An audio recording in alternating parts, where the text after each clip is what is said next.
Hello and welcome to iPad Quick Tips. In this video we're taking a look at swiping and gestures recognized by your new iPad. Now if you've had your iPad for more than 5 minutes or so, you've probably already learned to swipe. The basic swipe will take you from panel to panel on your home screen. So let's talk about some advanced swipes that may not be as intuitive. For instance, swiping down from the very top edge of your iPad will display a communication summary menu. Here, you can review your calendar and all of your recent and missed alerts from apps within your iPad. Just tap on an item to view the alert within its calling app. For instance, here are the calendar. To close this menu directly, swipe up the vertical chevron at the bottom of the screen to close the window. You can also close the window by pressing the iPad's Home button. Swiping up from the very bottom edge of your iPad will display a quick shortcut menu. Here you have access to the multimedia controls used while listening to music or watching a video. You can adjust the master volume for your iPad here as well. This section allows you to make mode setting changes for your iPad.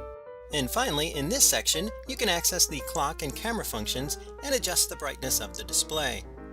If any of these settings are unfamiliar to you, be sure to check out the iPad Quick Tips video on Settings menu. Swipe the vertical chevron down to close this window. Tapping anywhere on the desktop also closes the menu. Swiping down anywhere in your home screen will display the search menu. Here you can search your iPad for apps, music, videos, email, contacts, pretty much everything. Once you find what you're looking for, simply tap on an item to view it in its native app. If you change your mind, you can just tap Cancel in the upper right corner to close the search screen. Sometimes the screens can be difficult to read. This is common on internet sites and sometimes even in email apps. To zoom in for a closer look, simply place two fingers together in the center of the screen and extend them away from each other, like this. This is often called spreading. The screen will zoom in for a better look. In cases where the contents of the screen are too large, the opposite action will make the contents smaller. This zooming out action is known as pinching the screen. The most advanced hand gesture is the 4 or 5 finger multitasking gesture. This one can be tricky to pull off. It often takes me 2 or 3 tries.